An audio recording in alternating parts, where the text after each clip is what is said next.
All right, so while we have Chris here, and we have some panels off that aren't normally off, we figured we would talk a little bit about it. This is actually the panel that the tail hook attaches to. And Chris, I know we get a lot of people that say they didn't even realize Air Force fighters have hooks. Most of them actually do, but it's for emergencies, right? So tell us a little bit about that. Yeah, the hook on the F-100 is truly for emergencies. On many Air Force airplanes, the hook is hydraulic and can go up and down. They can retract and put it up and down at will. On the F-100, it is not. It is strictly for emergencies, and when it comes down, it is down.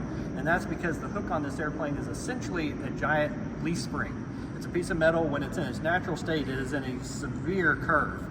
And when you release it from the bottom of the airplane, it comes down, hits the runway, and then stays down so that it can catch a wire and stop the airplane.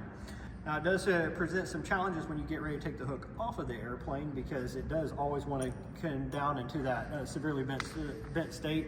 I think Jared has put some videos on the channel before of it being released, and it comes down with a lot of force. Yeah, and you know what else? I think we actually have a spare. I'll go into our little spares room here in a minute. I think we have a spare F-100 hook that is. We can show the full deflection, and we have ours in there that's still on the fixture as well. Right, so that's perfect. So when you get ready to take the hook off of the airplane, we have a special hook fixture that you put on there that holds the hook in the more straight position.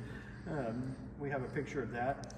And when you get ready to release it, put it down, the book, after giving many dire warnings of staying away from this hook when it's released, very dangerous. Once you put this magical fixture on it, says, when you get ready to put the hook, just have somebody stand under it with their shoulder and gently release it to the ground. No. Yeah, I don't think so. A big 2x6, and people stood on either side and then released it and gently let it down. Better safe than sorry. This thing comes down. Far away. Yeah, I'll try to find that video. I think I did a slow motion video of it coming down, and I mean, it almost busted the concrete. This thing comes down with some force. And it's actually quite amazing. Once you have that fixture on there, it holds it straight enough that you pull this very large pin out of the fitting right there. Is the pin here? Yep. That's cool. Out of the fitting, and basically you can literally just slip it out of the attach point right there. It comes out pretty easy. Wow, that's pretty cool. Here's the hook off of our airplane. You can see it's bent a little bit because after we took it off, we released some of the pressure off of it on the fixture, holding it straight. But when we get ready to put it back on, we'll crank that back down and we'll hold it almost nearly straight, and then we can slide it back into the attach point. Well, here's another really fun feature of the F-100, and it's a lot more fun that it actually folds. Unlike the Gnat, which has a 5-foot pitot tube on it, and we can't fold it. So, Chris, tell us a little bit about, when we're getting ready to go fly this, normally we have a cover on it. We took the cover off for this video, but how do we set this thing up for flight? Yeah, so it's just got a cable here that attaches it on, and you'll gently let it down like there, and then this whole sleeve slides over the whole assembly like here and locks it into place. So in the early days, when you started having a lot of new supersonic aircraft coming on board, they needed what they call clean air to go down the pitot tube to monitor your airspeed. Well, the best way to get that was way out in front of the aircraft where it wasn't affected by shock waves coming over the airplane as they went supersonic. So you'll see a lot of airplanes that have longer pitot tubes early on like that. The F-100 is neat because it does fold up, but that's why it was they had a long pitot tube like that sticking way out in front of the airplane. Yeah, which we've talked about on the Gnat, even seeing if we can make it a little mini F-100 pitot tube so we can fold it. Because one of the hardest things about parking the Gnat, even though it's small, is the pitot tube sticks out so far. But yeah, if you picture it like on a boat going through the water, anything that's pushing a fluid like air, it's just pushing this bow wave out farther and farther. And one of the ways that they did it in the early on, like Chris was saying, to get the clean air was to be out in front of that bow wave. And the only way that they could really do it back then was just make the pitot tube stick out in front of it. But now they can overcome that and compensate with computers and stuff like that. But kind of cool. Definitely causes people to have pitot envy, I would say. We figured while we were under the F-100, we would talk a little bit more about some of the other stuff that we have been asked in the past, and some of it is actually about this Nosewheel steering system on the F-100. Chris, why don't you tell us a little bit about it? Yeah, so another little quirk on the F-100. It had a fairly kind of early Nosewheel steering, active Nosewheel steering, where the pilot could control the nose wheel with the rudder pedals, and it operated a lot on cables and pulleys. and if you tried to tow the airplane and turn the gear while towing the airplane, you could actually cause damage to that nose wheel steering system. So they came up with this easily to separate scissor link. So it's kind of cool the way you disconnect it. When you tow it, and so you won't damage the nose wheel steering assembly when you're towing the airplane around. In fact, the tow bar back here, you see that hoop on the very top of the tow bar is there to prevent you from actually hooking the tow bar up with the scissors still connected. Right, yeah, because it actually goes right here and it will not let you get it to the hub. That's right. I fly other aircraft, as people know, like the Gulfstream, we have to undo the nose wheel steering as well through a similar, and the Phenom 300 is the same way. Lots of airplanes out there, but as far as old as this is and as far as back, it's probably one of the first ones that you could quick disconnect the scissors. Pretty cool. A little bit more about the F-100F. It had a couple of 20 millimeter cannons on it. So Chris is kind of pointing out where they would have been.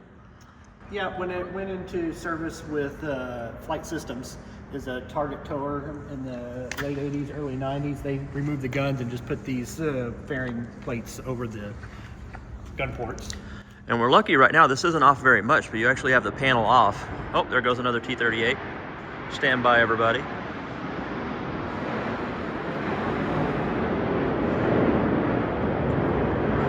NASA's out there having fun today. You can see where the guns actually used to be.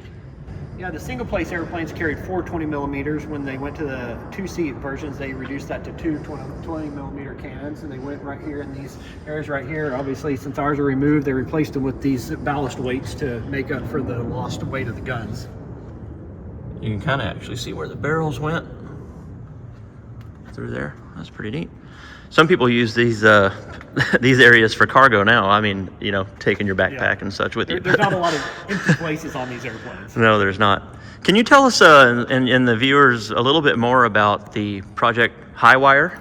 So Project Highwire was a project that was undertaken by the Air Force after Vietnam, when the airplanes were being F-100 were being phased out of active duty Air Force squadrons and being turned over largely to the Air Guard units. It was a project that basically went through all the F-100 fleet that weren't left on the jungle floor in Southeast Asia. They went through every airplane. It was a complete IRAN. It was called Project Highwire because one of the main things they did was rewired the entire airplanes, all the airplanes, and then it came with a number of modification kits that modified different things with the airplanes to update or fix any issues that they found. There's different things all over the airplane that were part of Project Highwire. Well, you see the big doubler plates back here on the fuselage. There were, like I said, there were some wiring updates. They did some other upgrades to the electrical system. There were all kinds of kits, and it was enough that they actually changed the serial, like the dash numbers on the ends of the serial numbers to reflect the airplanes that had gone through Project Highwire, and a whole new set of manuals. They created a whole new set of manuals for airplanes that went through Project Highwire because it was extensive enough modifications to the entire fleet. That's cool. And a lot of times I know we say words like IRAN and stuff like that, but it means inspect, replace as necessary, right? That's right. All right. So it's not quite an overhaul, but it's... Yeah, but they blew these airplanes open and really dived deep into them and looked for any issues that were found and fixed whatever they found, along with all the modifications. And then before that, this one went from the U.S. Air Force to the Danish, is that right? Yeah, so the Air Force retired it in the late 70s.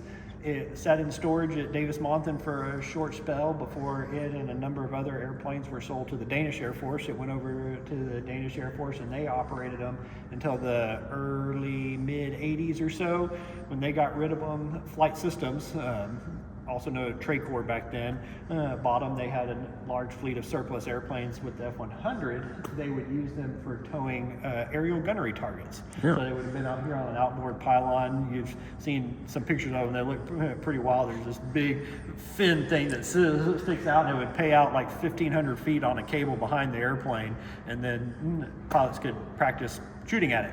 That's cool.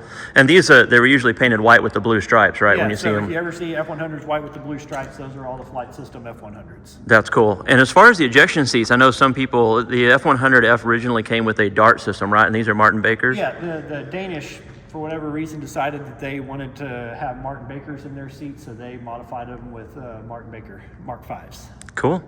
Well, thanks.